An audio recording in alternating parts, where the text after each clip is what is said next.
Hello, this is JY83 and this is another prediction video for the Bahrain Grand Prix this time, and I just forgot to add this up. That is not good. Not a good way to start. Yeah, I'm going to go through my predictions for the top 10 in Bahrain and other things as well. So to start us off, I've gone with Sebastian Vettel to win this race, a bit out of the box.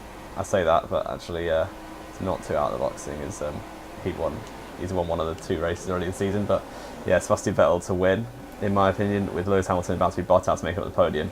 The reason for that is Vettel looked like he was going to win China until Hamilton got quite lucky with that safety car, and this lag is fun. So yeah, I'm gone for Vettel to win, and Ferrari always seems to do slightly well at Bahrain. I remember Raikkonen got second place there last year.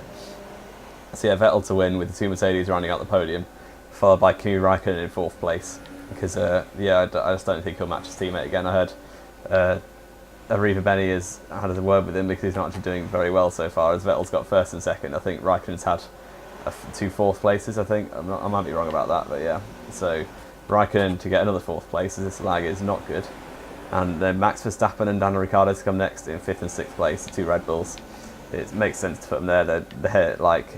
They're way ahead of the rest of the field, but then they're also quite a bit off of the front runners of Ferrari and Mercedes. But yeah, Red Bull to come fifth and sixth with Verstappen ahead of Ricciardo.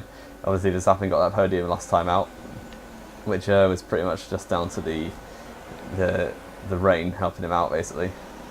So yeah, and then Felipe Massa are gone for in seventh place as Williams were pretty much nowhere. I mean, they both got into the top 10, which is good for Stroll in China, but then they just didn't do very well at all. So I don't know what happened in China.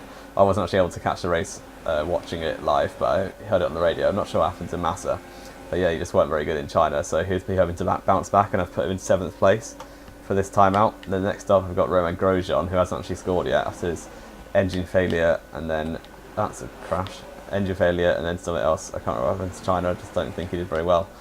So yeah, Grosjean, he obviously did well last year. He got his fifth place and Haas's breakthrough result really.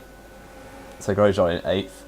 Magnussen obviously got points last time out. I reckon Grosjean will manage it this time. And then followed by Esteban Ocon in ninth, who's actually been doing pretty solid this season. He's almost matched Perez most of the time, and so Perez is quite an established driver. Ocon will be very pleased with that so far. So I've gone for him ninth again. And then followed, last of all, by Nico Hülkenberg rounding out the top 10, who I've actually predicted top 10 every time this season because he's my favourite driver. But I don't know what's going on. There's so much lag. And yeah, I've predicted Hülkenberg to come 10th, and hopefully he can actually open up the point scoring for Renault this season, which I doubt Palmer will do very quickly at all because he's pretty terrible. But yeah, that is my prediction for the top 10. And then for the pole position, I think will be Lewis Hamilton. I think he's equalled the record for most consecutive poles now, so we'll probably just go one better and break the record just for the sake of it, because why not? And then the fastest lapping on Kimi Raikkonen, because he's always the sort of driver just to go at the end of the race and just go and set a fastest lap for no reason at all really, as he did in Australia.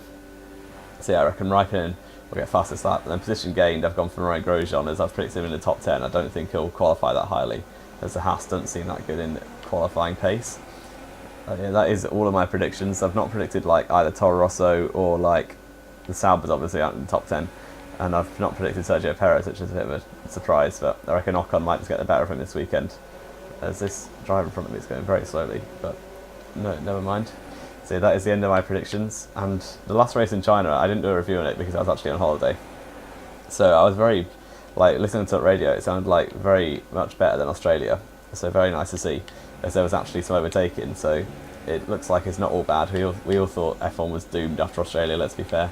So it looks like it's getting better. There were plenty of overtaking in China, hoping for another good race this weekend in Bahrain, which is usually quite a good track for action, as I've creamed the back of that Mercedes, and that has not gone well. And I think now I'm in the escape road, it's time to end the video. So if you liked it, and leave a like on it, subscribe if you want to see more. It's been JY83, and I will see you next time.